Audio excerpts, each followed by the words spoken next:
Hey everybody, it's Linnea, and I want to talk about transitioning in values. In the evolution of consciousness, we have values, the things that are most important to us, and the places where we are within ourselves, how we experience the world and perceive the world, and therefore act in the world, right? The way I perceive is how I'm going to reflect from my inside out. So I want to talk a little bit about transitions, right, in this evolution of consciousness at the level of values. So one would be letting go of being the victim. And what comes in the evolution is arriving into understanding, insight, being, instead of being at, if you have an equation of cause and effect, if you're on the effect side of the equation all the time, everything's happening to you, right? Is your perception. It's happening to me, to me, to me. You have nothing to change your experience of the world. If you make the decision to step into the cause side of the equation, you empower yourself because you can take action from there. You can change from there. Whether it's within or without or both.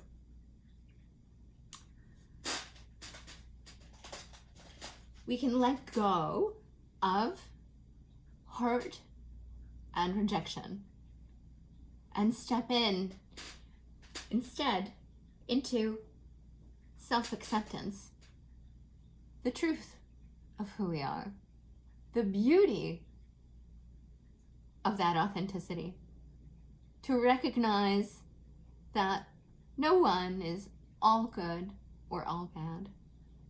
There are gifts in all of us and character defects in all of us. If we learn to practice compassion, not just for others, which I think is very important, but also for ourselves. Human beings, perfectly imperfect. And that doesn't mean that we don't take responsibility for our errors. Of course, we can and should. When the light shines in, it's a gift. It's an opportunity. We grow, we rise, we take action.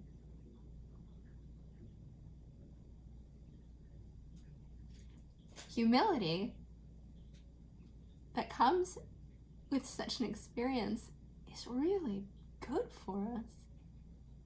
It's beautiful. It's good for everybody. Letting go of guilt and unworthiness and stepping in instead into forgiveness. And forgiveness for many can be a trigger word, right? Some recoil. And I understand. I felt that way for a long time. I tried to forgive with everything I had for decades and found that the resentments I felt were still with me. I've come to believe that unconditional forgiveness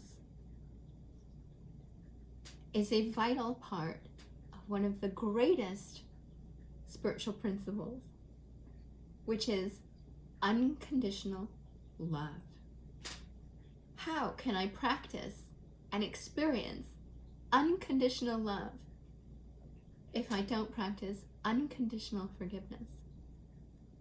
And forgiveness does not mean that I condone something that is wrong. It's instead an acceptance of imperfection. I have this belief that we're all doing our best from our point of consciousness at the time. And sometimes that may look horrible. It may be full of mistakes. And still, what if that is true? What if that's a way of seeing the best in people? I'm not perfect. Why should I hold you to a standard where you must be? If I've gone to a place where I can see things you can't see yet, I'm blessed. Maybe there are things you can see that I can't see yet. The guilt and unworthiness, well, I don't think that all guilt is in error.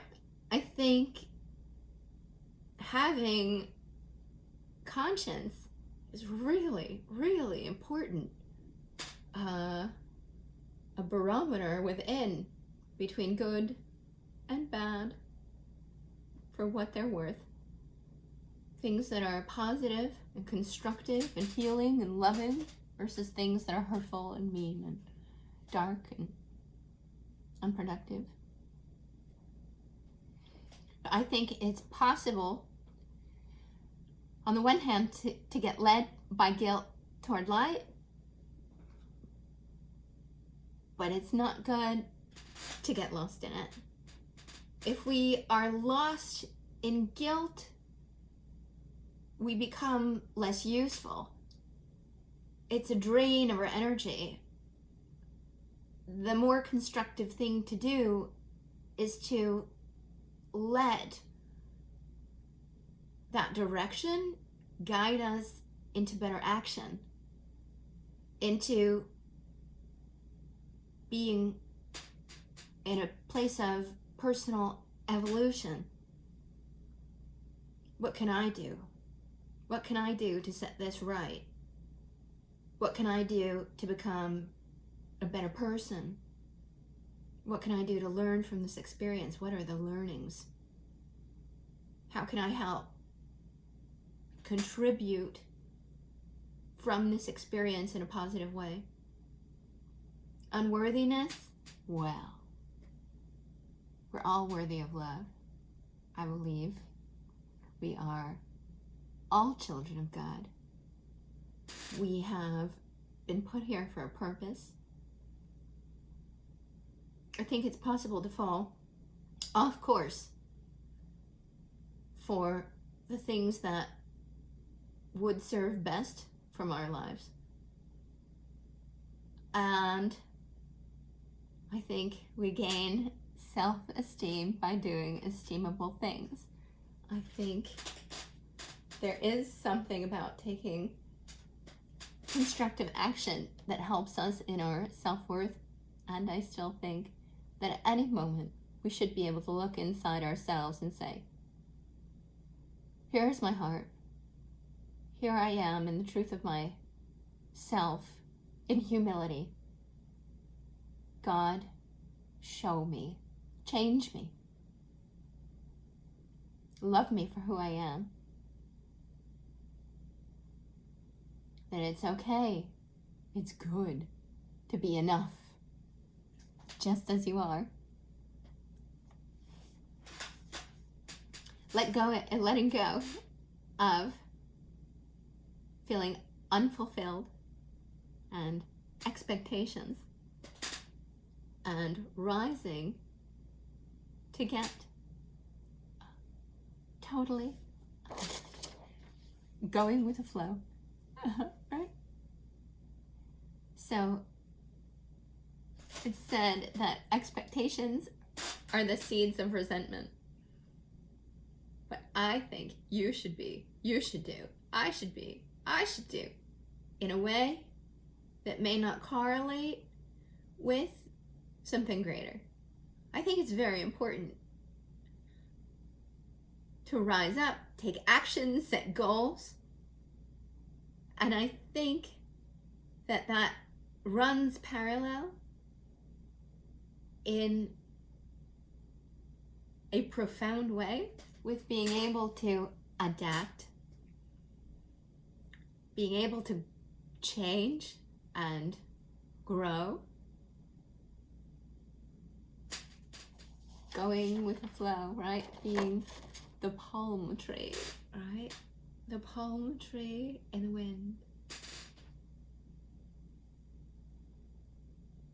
To be the running water, right? The running river. Rather than a stagnant pool. Letting go of control. As it said, don't worry, nothing is in control. And that doesn't mean, again, that we don't set goals, that we don't take action. Yes, we do. But we can let go of the need to feel control in a way that's not useful, that may cause us harm rather than good, and exchange it instead in an evolution toward peace and faith and trust. I like that sometimes things are true at the same time and they may seem equal and opposite, and I think they're still true. For example, faith. I believe that a pinprick of light is enough to make a beginning. The faith of the mustard seed. And I also feel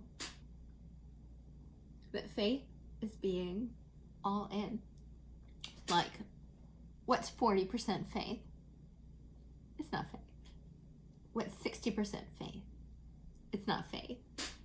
What's 80% faith? It's not faith. What is 98% faith? It's not faith.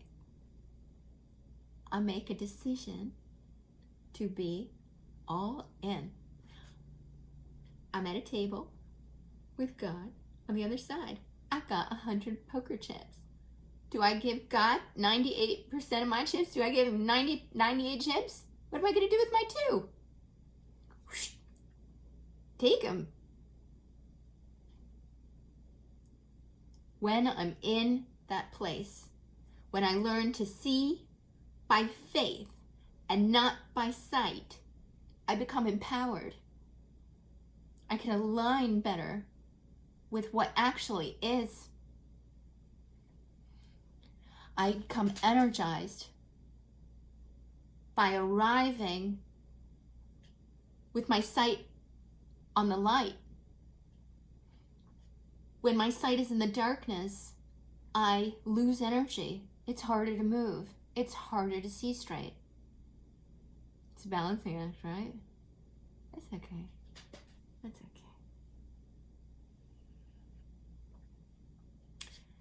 Letting go of rules and duties and stepping in to commitment.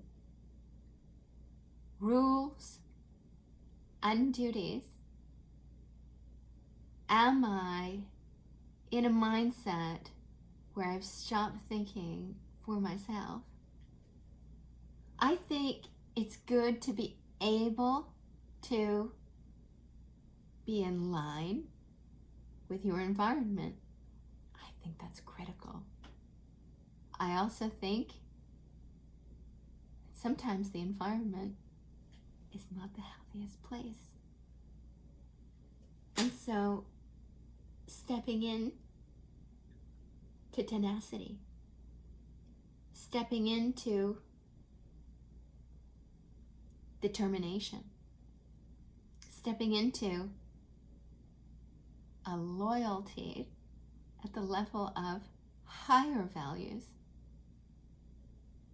That's powerful.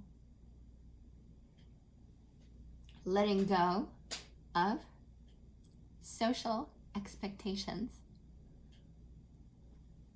and evolving into letting go and being a leader. So, if I am living my life because of what my mother thinks I should live it as, and my father thinks I should do, and my sister thinks I should feel, and my brother thinks I should, act, and my teacher thinks I should do as a career, I think it's good to listen. I think it's good to consider. I think there's a higher truth within that can be adapted into the world and ought to be. Letting go of what people think of me when it matters, so that I can step into trailblazing, contributing something meaningful and important, valuable, new, useful. Stepping out of a fear of power and stepping into being the power. Power is an interesting thing. There's a lot energetically that can come through, can make your heart race, can make you afraid, right?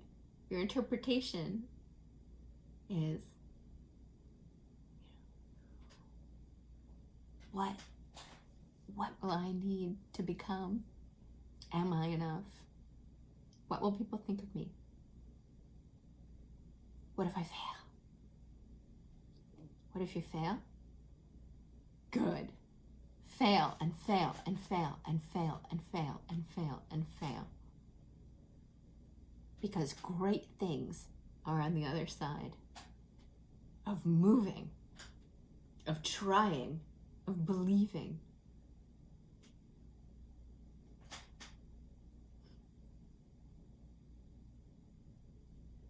Power comes from the ultimate source, which is God. If I'm tapping into the source, into the ultimate source of love, right? The infinite source of love.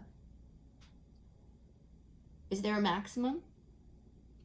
No. If I'm tapping into the infinite source of giving, of forgiveness, of patience, of kindness,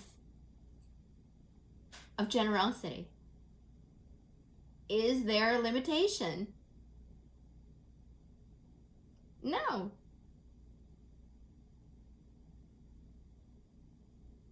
It can flow through. Not to keep in here. Oh, it's good. It feels good in here. It feels good. Oh, it feels great. But what's the point? We're meant to give it away.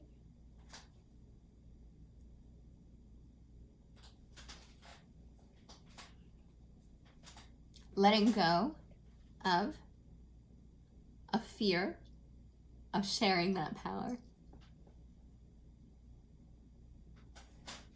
And what we get is that there is nothing outside.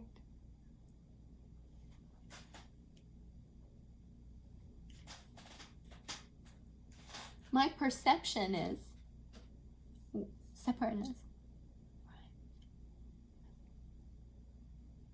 But aren't I, what am I here for? What do I take with me, right? It's all on loan. It's all on loan. What I'm given, I'm meant to give. It leads to a deeper happiness. It leads to greater purpose. There is nothing outside. It's a dream.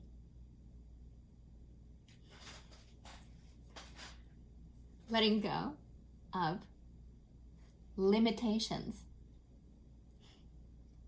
and stepping into the infinite in awe.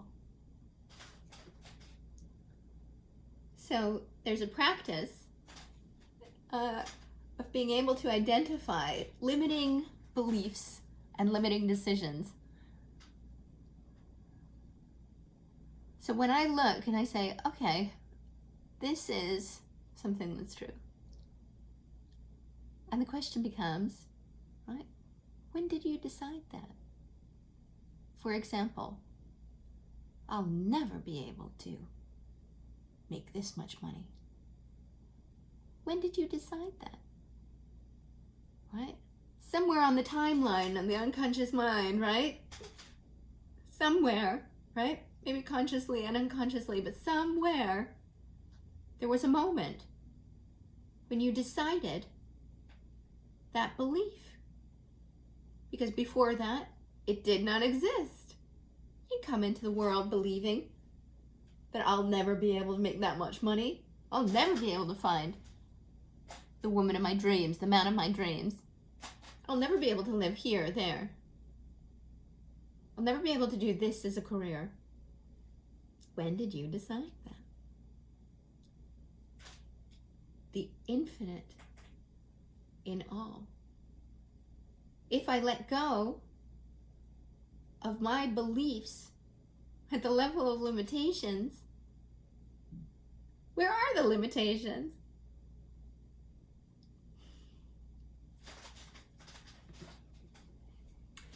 Letting go of sadness, thinking nothing else is out there,